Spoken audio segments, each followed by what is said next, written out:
tutaramenya ikintu na kimwe kuri Yesu, hari ikintu cyari mu mitima yacu twaramukunda. Kumukorera n'umuriro kandi atabintu byinshi cyane uramenya kuri Bibiri ivyo ivyita urukundo. Imana utiyumvira igihembo na kimwe, utiyumvira merci y'umuntu n'umwe. Ikibazo si n'abantu, ikibazo ni wewe nyene. Hinduka wewe nyene hejuru ubikemura indani. Urabiza ati uyu muzi nawe uranduye, igiti ntikizosubira kunana. Ubwira uza aho nyene wumvise Imana.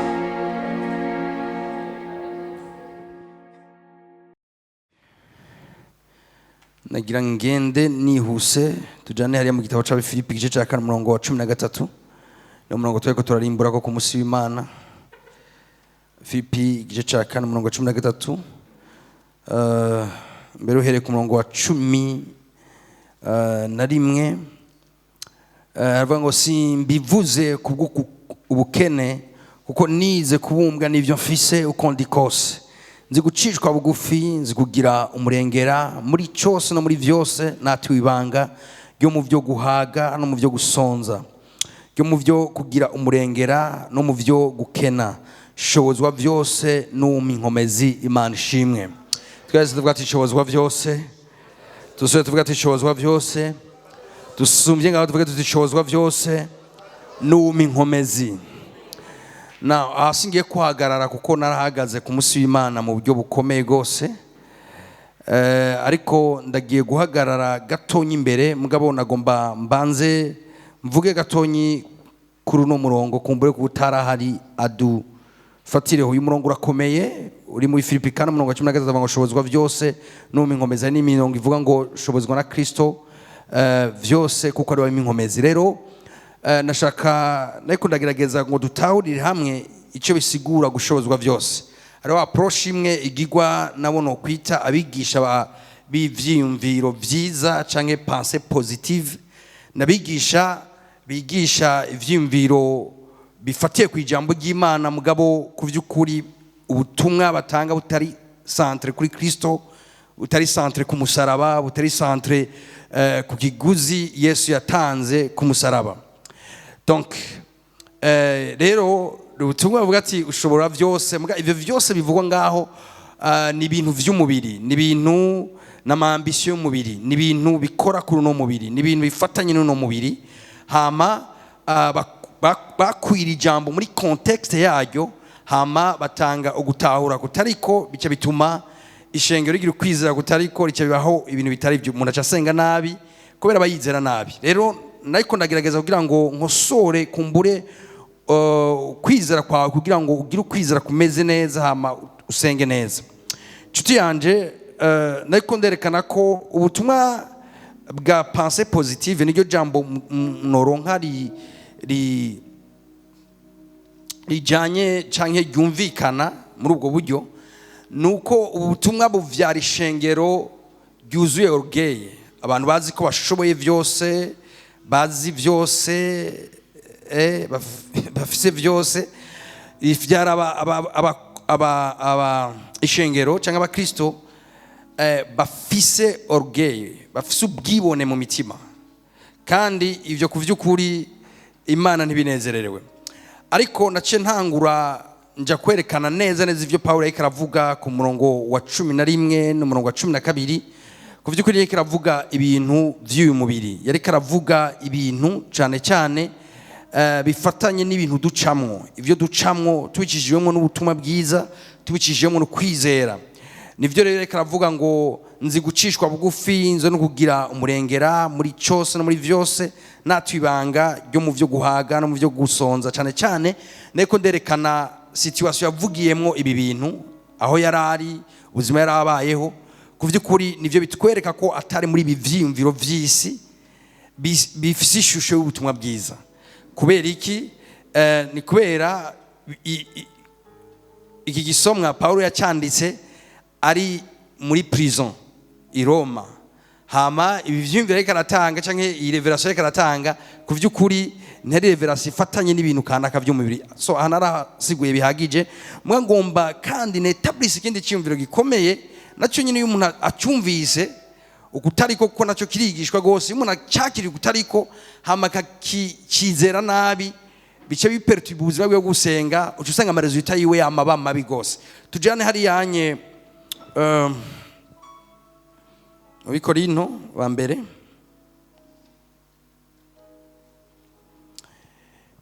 ariko no ba mbere igice ca 10 igice ca 3 umurongo wa 18.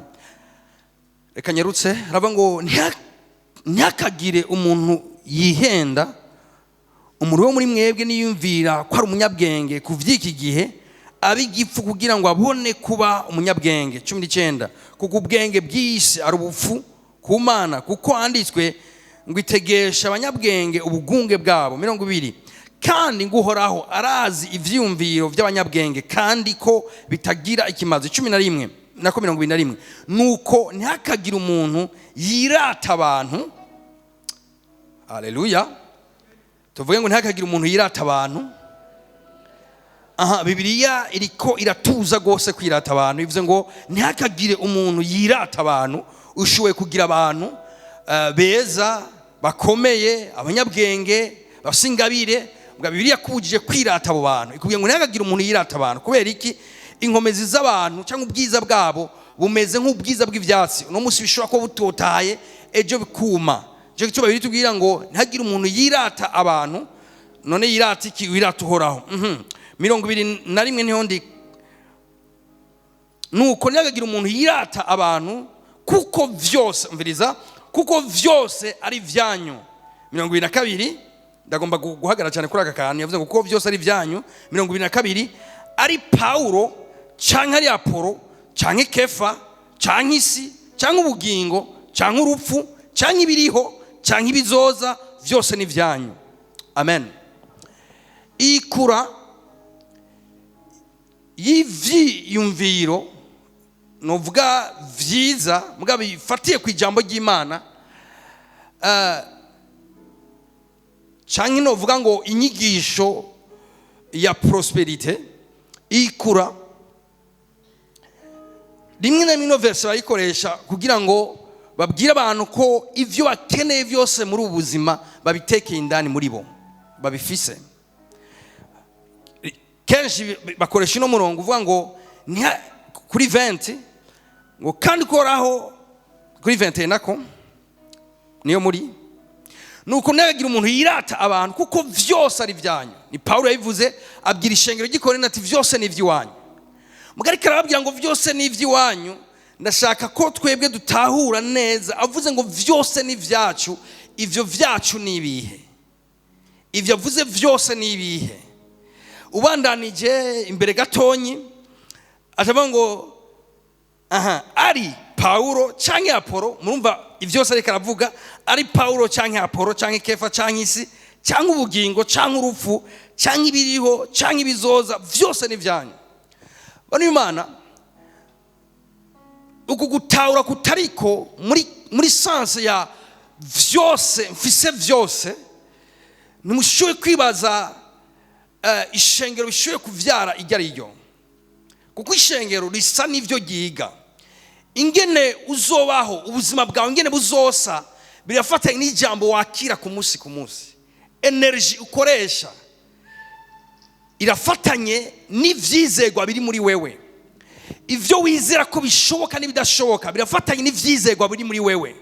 Nico gituma uyu mwanya ufashe uri imbere y'Imana burya urakomeye gose kuri ijambo ry'Imana, kuko uko gutahura ugiye kwakira kuja gukondisiona ingene mu myaka 3 canke 5 iri imbere uzoba uri kurabaho. Nico gituma iyo rero wagize ugutahura gutari kwiza kwiverse kanaka uzosanga vyafexe destiny yawe mu myaka 5 canke 10 iri imbere. Ingene ubaho ama decision ufata ivyo ukora n'umwete ubikorana birafatana na understanding ufise canke no gutahura ufise kubatsa ubuzima bwawe. Alors iyi verse yarigishijwe cyane muri sense ya ufise vyose.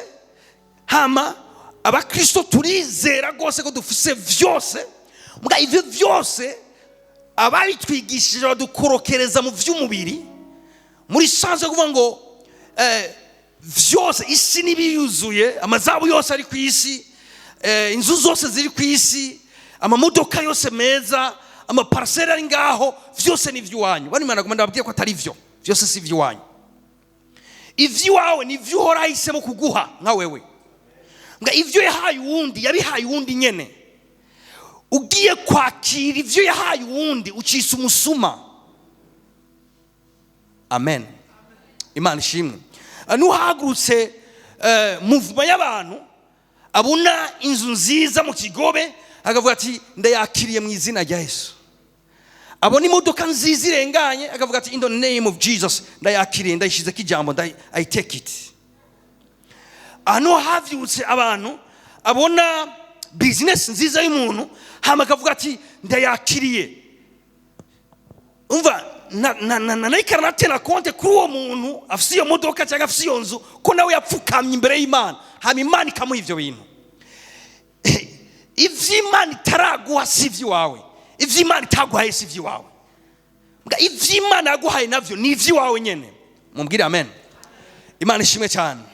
Alors iyo umuntu avuze ati abantu bose nabi wanje, ibintu byose ni ivy'iwanje, ibintu byose ndabifise ku burenganzira, bona Imana iyo message iza kuvyara abanebwe. Ndiko ndabwira ibintu nzi, iza kuvyara ishengero ritagomba gusokorora potentiel yaryo yose kugira bakore destiny yabo. Ija kuvyara abasore n'inkumi b'abanebwe bumva ko bazoshikira ibintu biboroheye. Mugabano w'Imana agomba kubwira ko destiny barayiharanira kandi bakaruha. Iyo umuntu ayikarahanira ibicapo cyangwa ivy'Imana yamutegure kuri inosi, ntabikora reja, ntabikora n'ubunebwe, ubikorana n'umwete wose n'inkomezi zose. Ivyo vyavya abakristo bamwe muri abo genda bazara abantu nzi muhura mwibarabara ntagira haba mugarizera. Umviriza, ntagira haba ntagira icyakora arara mwibarabara mugabo arizera ko umunsi umwe hari umuntu azomuhereza inzu, imfunguruzo z'inzu. Arizera ko umunsi umwe hari umuntu azomuhereza contact y'imodoka, agomba kubwira ati jewe ndi umutunzi, ibyo utarabona afise byose ndabifise muri jewe. Mugabo icyo nyene kikahagurutsa muri we ukwitega no kwita gupfuye atazokwigera abona. Mugagufatanye n'umwigisha amwigishije novuga ko yamuhaye uburozi, hama ubwo burozi buca bwita burica potentiel yiwe, bwica inguvu, ubwenge, inkomezi Imana yamuhaye kugira ngo ashire guharanira destiny yiwe. Imana ishimwe. Unagomba nshuti yanjye ndagufashe, ubwo bwenge Imana yaguhaye yabiguharanye intumbero, izo nkomezi yaguhaye yaziguharanye intumbero. Iyo diplome ya permese ko uronka yayiguhaye kubw'intumbero. Ivyigwa vyose ya permese ko wiga Imana yabiguhanye intumbero kugira ngo ushobore gushika muri destiny yaguteguriye. Mugabo iyo wakiriye ivyizerwa bitari ivyo, vyikizo nguvu, vyica ubwo bwenge, vyica energy muri wewe, habukiro turuva ugumanye ivyizigiro bizozejo. Ni kibazo cy'umwanya, nshuti yanjye, si kibazo cy'umwanya. Ufise wrong faith, ufise kwizera kutariko muri wewe. Haleluya. Imana ishimwe cyane. Hano bajoshika kure haruhandi y'umurongo bakajuta ku murongo wa uri mu Baroma 18:17 uvuga ngo ko turabana b'Imana turabaraganwa na Kristo. Amen. Okay, kuba turabaraganwa na Kristo, that's true. Turabaraganwa na Kristo, icyo birivuga n'ukuri. Mugabo turabaraganwa na Kristo pana amazu, kuko Kristo ntiyarazwa amazu. Mufashe mu ndabe neza kandi ndabafashe neza. Amen. Kristo ntiyarazwa mureke nkoresha uburozi sibyo. Fise umugenzi umwe, iyo ntaye imbere iramaze guca ngahe. Yarizeye umunsi umwe yuko yogenda mu iparcelle y'umuntu akayifata. In Jesus name. Hamarayijamwo arayica kurimbi. Arayifata, hama hejeje kuyifata arayimena mwamabuye. By faith yizera ko iyo parcelle ko yifashe mu buryo bw'imwema, kuko yizera ngo isi yose ni yiwanje. Uwamwigisha mubwiye ngo vyose ni ivy'iwawe. Vyose si ivy'iwawe gushika ku vy'Imana iguhaye bicitse gwawe. haleluya, imana ishimwe cyane. Sinzibagira bamwe mu bajene twarukanye mu vy'impwemu bakiriye amajambo nkaya, hama batangura nkabasanga ahantu bariko bararimbura ivyandiko, ariko bararimbura imirongo iyi. N'abajene bahagaritse amashuri bariko barakonfesa, isi yose ni iwacu, ibiyuzumwe ni ivy'iwacu, amafeza n'amazahabu ni ivy'iwacu. Abo bajene we bandurutse barasara, umwe no musi nakomeye mu mutwe, abandi babaye ukundi kuntu. Kubera iki? Arafe de compte barabaye desi, kuko imyaka 2 yaraheze, 5 irahera, 10 irahera, bisanga vya bintu bakonfesheje igihe babwirwa ngo ni ikibazo cy'umwanya, birotuva bitari mu maboko yabo, ahubwo bitera bija kure yabo. Ubukene butera bubokipa gose. Hama bamwe banduruka banyura umwogi barasara, abandi banduruka badukana ingeso mbi zitandukanye, juste kubera ikintu kimwe. Iyo wigishijwe nabi ugira kwizera kutari kwa cyubaho nabi.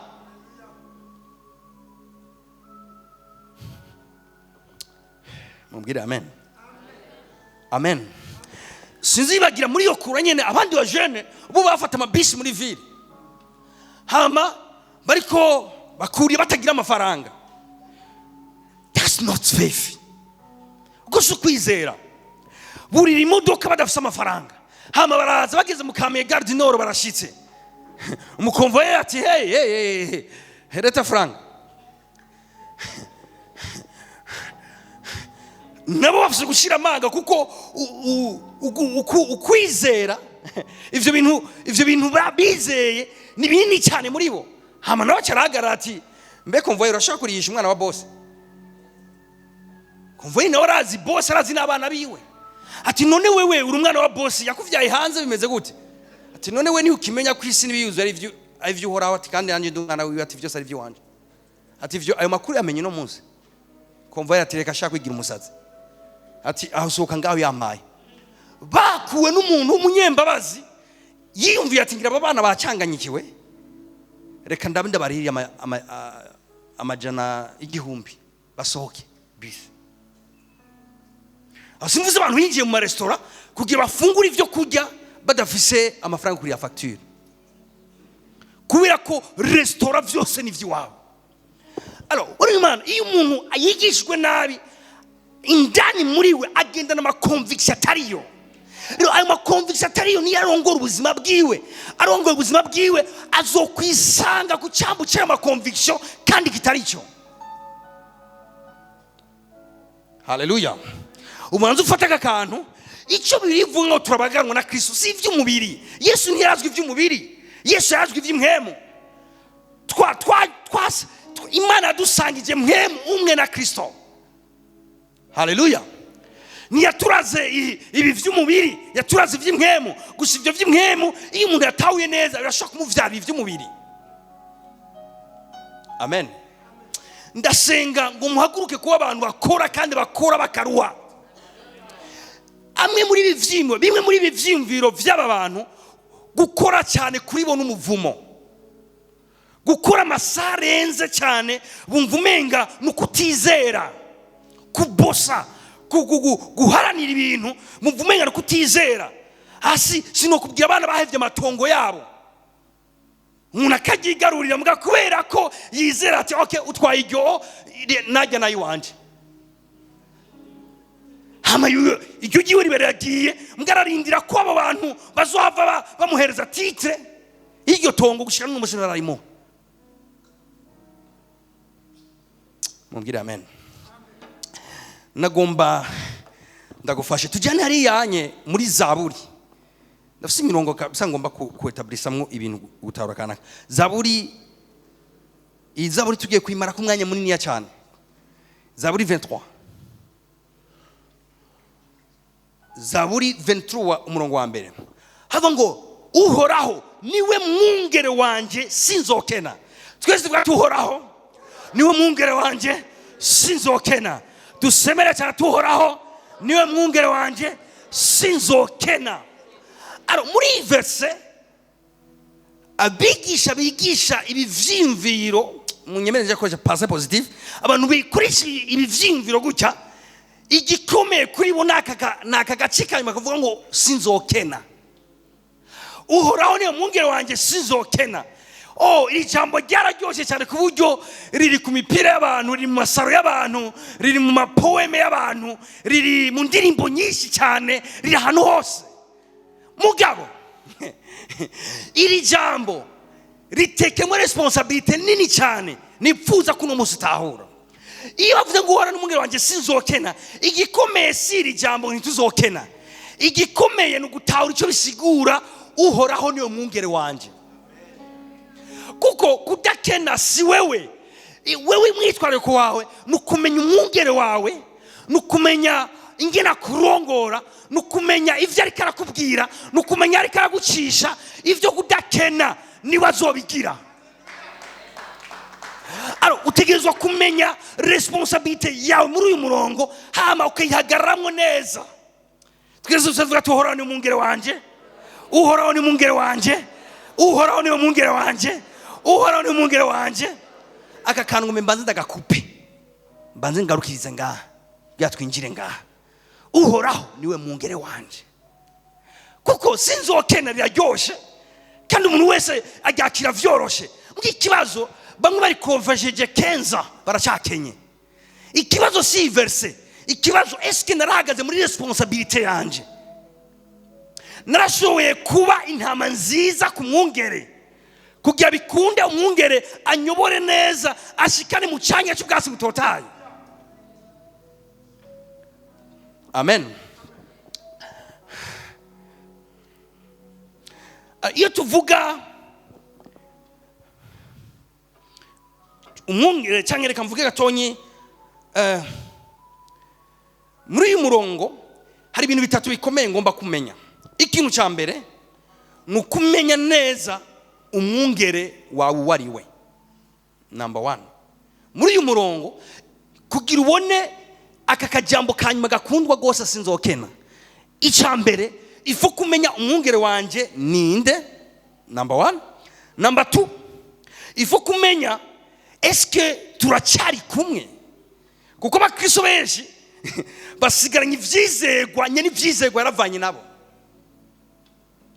Eske uyu mwungere aracyari kumwe nanje, Uhoraho ari kumwe nanje? Très important.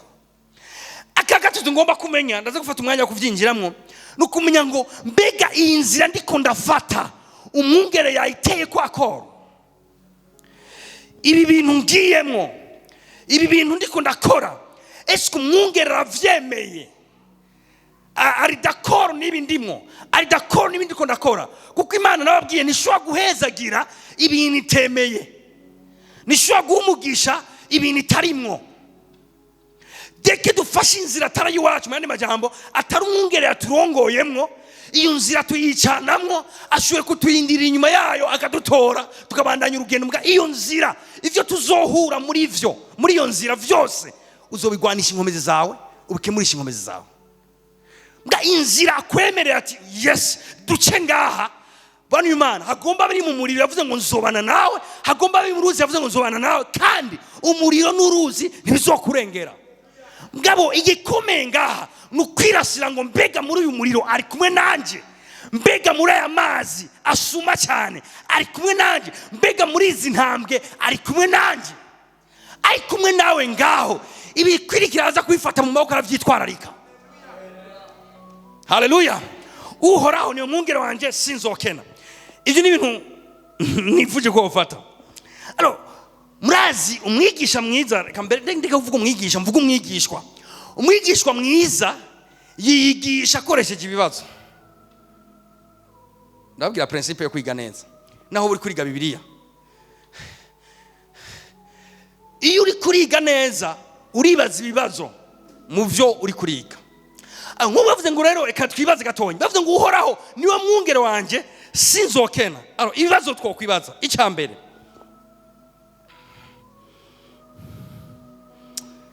haleluya, mbere yuko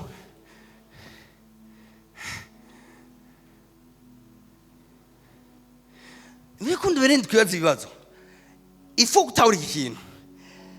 Ibibazo wibaza ukwiye kuvyishura na sincerity. amen. Iyo wibeshe mu kwiha inyishu ntuza kwiga neza.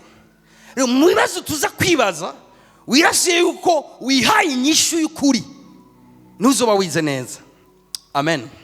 Ikibazo cya mbere, ku by'ukuri uhoraho niwe mwungere wanje. Gatonya, ku by'ukuri uhoraho niwe mwungere wanje.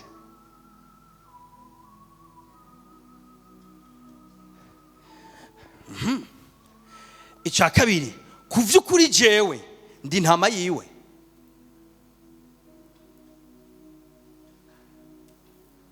Ariko kenda gufashe gutahura ibi bibazo. Ikibazo cya mbere, ku by'ukuri uhoraho niwe mwungere wanje. Number 1. Number 2, ku by'ukuri jewe ndi intama yiwe. Kugira ngo ndagufashe kwishura ibibazo neza utihenze, reka mbanze ndaguhe definition y'intama na definition y'umwungere.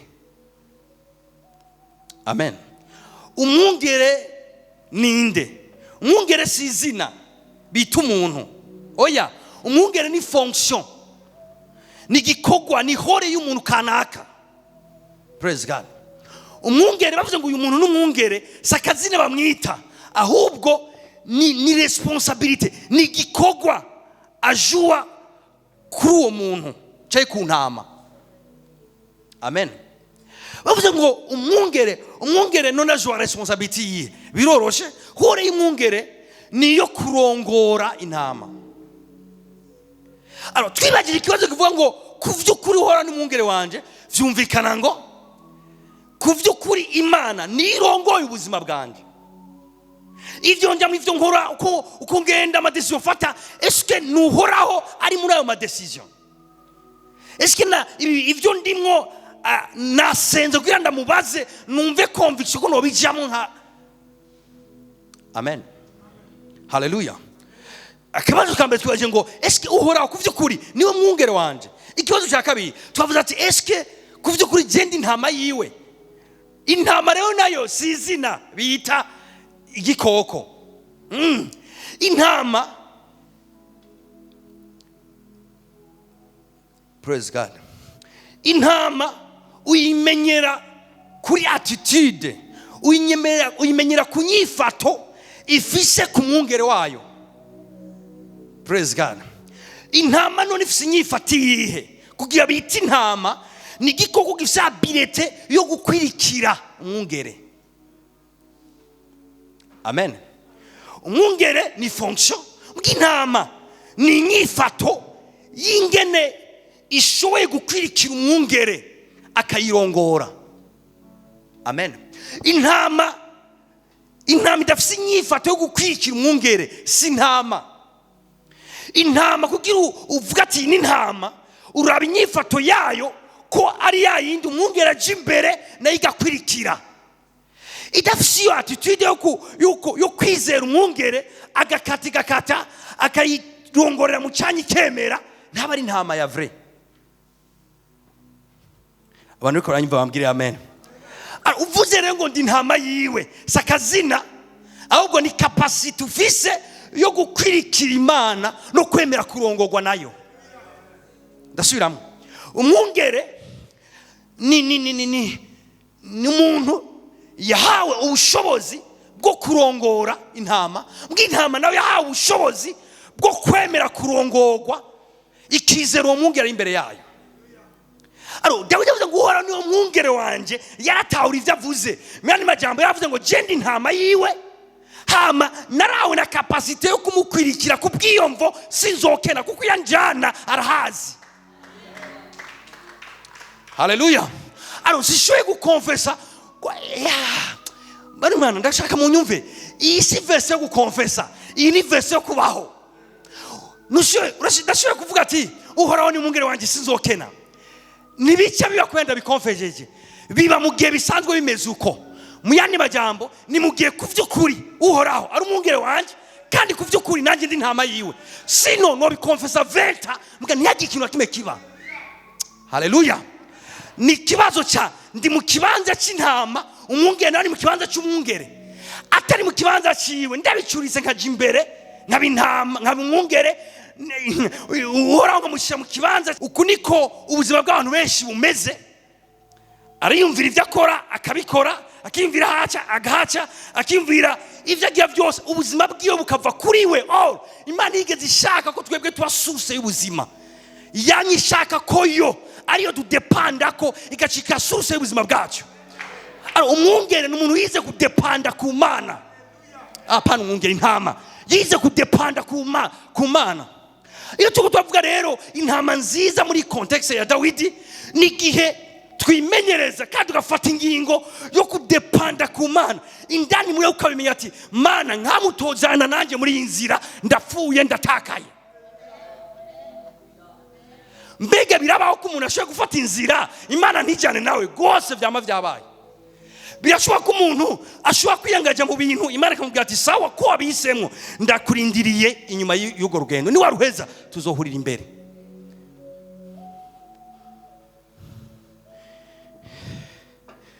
Bwira mugenzi ati uratanga gushuha.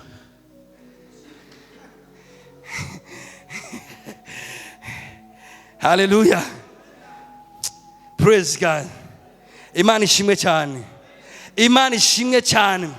Abantu bigisha pensée positive bobo icyifuzo cyabo cyangwa ibyo bashimikiyeko ni versicle cyangwa ava ngo amvyagiza mu cyanya cy'ubwatsi butotaye, andongora iruhande y'amazi adasuma, kubw'izina giwe naho noce munga gututu cy'urupfu sinzogera ikibi ntinya. Sivyo ivyo onye ntibishoboka utabanje kubahiriza ivya mbere.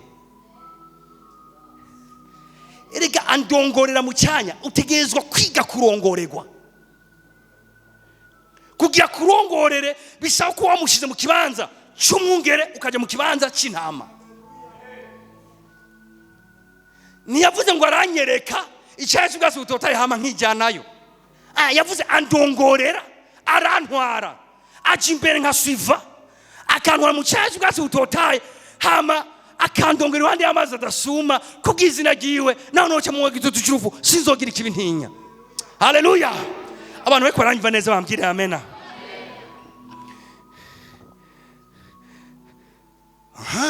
N'abantu rero bakeneye akaruhuko mugabo badashaka guca mu nzira z'akaruhuko. Imana yatrashije inzira ishikana ku karuhuko. N'abantu bakeneye protection y'umwungere mugabo batemeye guca mu nzira umwungere karayoboramwe abantu. Nyuma byose rero mubisanga bari desi, kuko Imana nikorana nuko wabikonfesheje, ikorana nuko ufise gutahura kukuri kandi uri kuraje wahore yawe. Isi verse yo confessa, ini verse yo kubaho. Haleluya. Mvuga ibindi bintu muriteguye na reka fatire ko ntoya gatebe kanje Claude ntiziyo ntebe.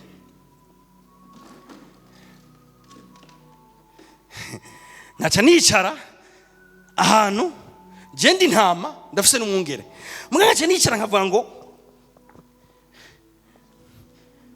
fise vyose, nzi vyose, shoboye vyose.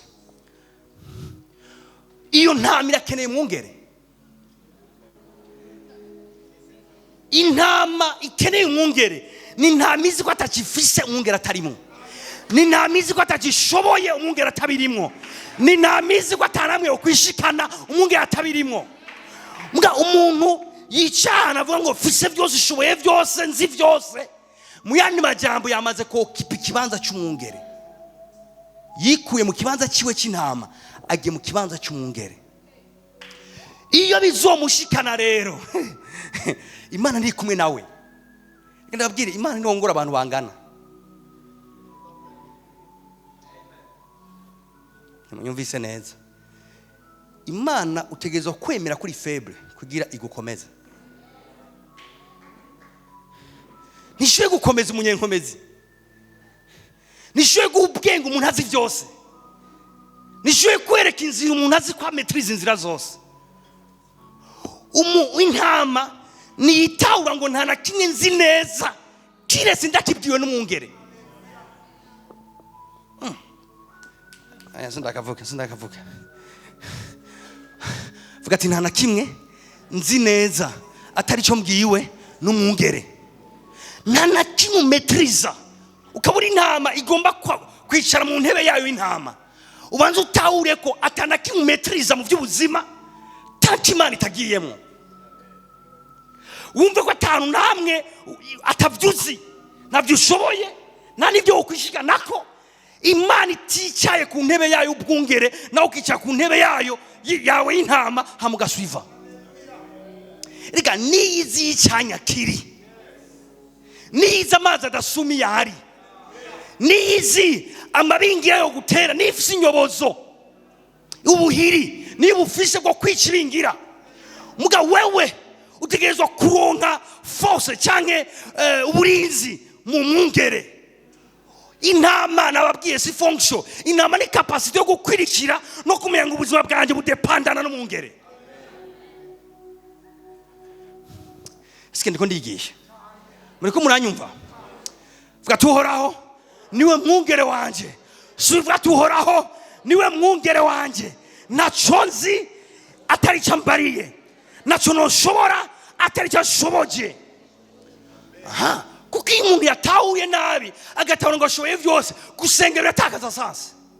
Nasubiye kuronka Imana asenga ishoboye byose yomushoboza. Hari imyaka je naje imbere y'Imana nkimvira ati none nk'ubu nosaba iki Imana, nkumva nta kihari. Ukavufise ikibazo cyo kujya imbere y'Imana ukabura ikintu wosaba Imana, seke wakorokeye mu buyobe bw'ivyiyumviro bitari ivyo ndiko ndakwigisha biva ngaha muri ama verse. Brother, Imana yagusumba. Oh! Biriva ngo nibeshaho vyose, ngo kandi ishikigiza vyose n'amagara yawe, iyashikigiza ubushobozi bw'ijambo ryayo. Alors nuraduyimvira nkaho vyose. Ngenda nabigishe ndanabumvishe yuko burya ntiyaduhaye abungere babiri, nidufise abungere batatu, dufise umwungere umwe gusa, Kristo. Mwe muyera muri twebwe niyo mwungere wenye umwe gusa dufise. Mumbwire amena. Kandi handi ko ndavuga ibi, hari mwana cyavuga ati nandika pasa uri iki kuri jewe, niwe nturi umwungere. Genda umwungere wawe gushika igihe ndiko ndaca mu nzira ya Kristo. Kuko Paulo yavuze ngo munyigane kuko nanje nigana Kristo. Muyani majambo musi mwabyutse musanga nako nigana Kristo, nimusuye kunyigana kuko niwe reference. Numviswe n'abakozi b'Imana bakenya. Nimba namwe mwanyumvise mubwire amena. Ima Korintie 11 umurongo wa mbere. Munyigane, indareka aravuga Paulo, munyigane nkuko nanje nigana Kristo. Muyani majambo nakikigana Kristo initire yo kunyigana. Amena. Umwungere acari umwungere wo kwiganwa igihe yigana Kristo nawe. Atigana Kristo wose umwungere si nuwo kwigana. Haleluya. Mumbwire amena. Vuga ati ndi ntama nziza izi neza ko atana kimwe nzi nshoboye atarimwo. Bari Imana, aha rero ubwe irapfa kuko wibaze n'amafaranga ufise, kumva ko atana kimwe ushoboye Kristo atarimwo. Kuko aya mafaranga yo yari kuma kwikakisha nkumva ko ndashoboye gukora ibyo ari byo byose kubera amafaranga. Ngarango ndakubwiye ko udashoboye gukora ibyo ari byo byose kubera amafaranga. Ibaze na experience ufise, ibaze n'ivyo wize, ibaze n'abadiploma ufise, ibaze n'ibintu byose. Nga kuntama nukure kuri ivyo bintu byose waruzi ko vyo gushoboza, ukizigira izina rimwe. Ukavuga ati naho nkikujwe n'abantu bakomeye, naho nzi ibi nibi na biriya, uhoraho ni umwungere wanje. Ukudakina kwanje kuzovana nibi, kuzovana nawe. Ndaciye ubwenge n'ivyo. Ndafise potentiel, ndafise ubushobozi n'ivyo, ndafise ibintu ndazi. Mugabo niyumvira ibi byose nk'ubuhombe kuko Kristo wenyene niwe ntumbereye. Haleluya. Baririmbyi bacu hamwe n'ingabire zanyu zose, Kristo niwe bashikane mugomba gushika. badandaza muri hano hamwe n'amatekinike yose muzi, umunsi widekonekise na Kristo ukiyumvira ko jope ndashoboye ibintu kanaka atarimwo, urahejeje gutakaza ikibanza cyawe cy'intama. Aro ibiza gukurikira sinzo ntihaskwikirira ijambo rivuga ngo sinzokena, hakurikira ati hobi ibyo ari byo byose. Cengira ndiko mvuga ifarasa nico abantu banza kwiyumvira kabiri. Haleluya, Imana ishimwe cyane.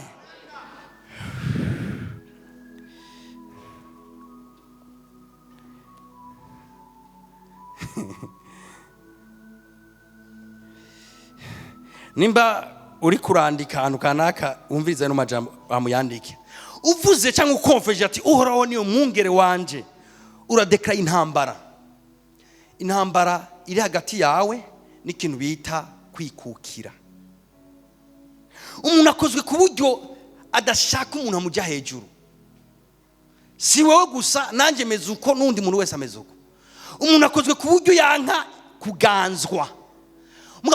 Uzoka muvyibuka uvuga ngo uhora n'umungere wanje, uvuze ati horeme ndadugije ibiganza ndemeye kuganzwa.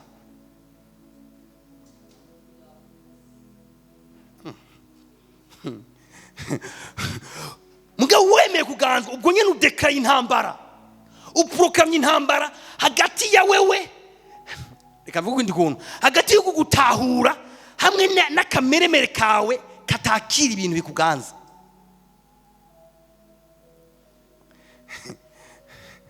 Nani mani mwumva yuko umenga birabishe kubahuza ati vraiment nta na kimwe nzi, nta n'icyo noshobora atari ivy'Imana impaye gushobora. Iyo sikubwira aho hanze bakubwira ati ugombe wigirire ofa wewe, mugabo nico bita kuba intama nyene.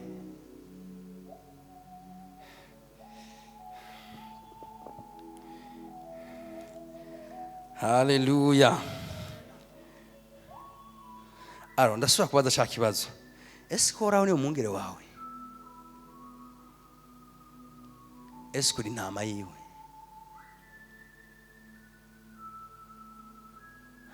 Lana bikuye mu kubitambukiramo, icyo bita gutambukira mu bintu. Namwe kubwira ngo usomye ijambo ngo ucuri jamwe, ngo ucuri tambukiramo. Oya, suko bikora. Ngo ucuvyi appropriate. Nyumviriza, kuvyi appropriate nukubaho ikiryo jambo rivuga. Byose biba kuvyi appropriate. Suku vyinjiramwo par confession ngo ndi ntama yiwe.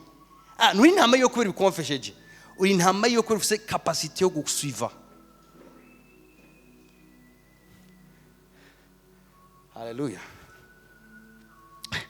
Alors il faut qu'on fasse abantu, none nkamu ubibonye neza ukamona ati none rega je ndabibona vraiment sinkiri ntama yiwe, ibintu vyinshi narirongoye, ibintu vyinshi nafashe amadecision yiwanje, none solution ni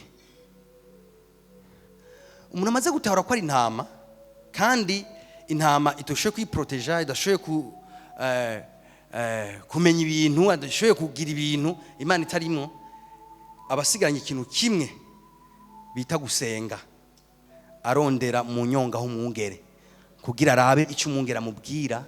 Nico bakubwira yavuze ngo nzuhagara ku munara wanje wo gushiba mako, numviriza icyari bumbarire. Nimwanyumvise. Yavuze nzuhagara ku munara wanje wo gushiba mako, hama ntegereze numvirize icyari bumbarire ku buzima bwawe. Kandi bivuye gutyo,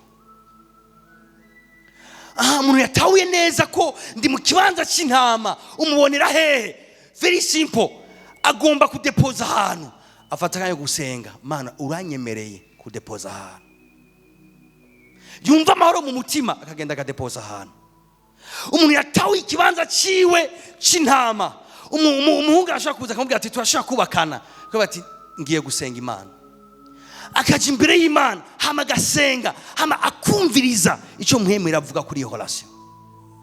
Umuntu yatahuye neza ikibanza ciwe cy'intama, mu gutora abakozi ntapfa kuraba bafise amabirete, aja mu bwigobeko agasenga, akumviriza icyo areka aravuga kuri abo bakozi.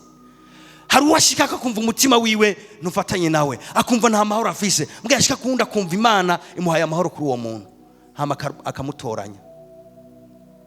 Amen. Umuntu afise cyangwa atahure ikibanza ciwe c'intama, ono Imana mu tuntu twose n'ududetaye, meme nivyo yambara, ashobora kubaza mwemera ati urisire, urumva no kwambara ibi, uranyemereye ko no kwambara ibi. Hama hari igihe mwemera kubwira ati uno munsi ntuvyambare, no munsi ntiwambare gutya. Kandi ndakunda biriva ngo iyo tuyobora aratwengenga, iyo tuyobora atuyoborana urukundo rwinshi. Sovri katalabaye, biraryoshe kuyoborwa n'umuntu agushakira ineza, ashaka kuzoreye isisa, agutwara neza mu mutwe, ashaka kuzoreye isisa. Mwemera niko ameze. Haleluya. Ndashobora kuvuga ati none iyo wasanze ibintu byinshi wabikoze andoro yiwe ugira iki? Biroroshe gose. Iyo usanze ibintu byinshi wabikoze atarimwo, biroroshe. Biri vyita intama, nivuga ngo uri intama, mbwa ikwita intama yazimiye. Amen. Intama yazimiye si intama yatakaje ubutama, ni intama itagifise capacity yo gukurikira umwungere. Amen.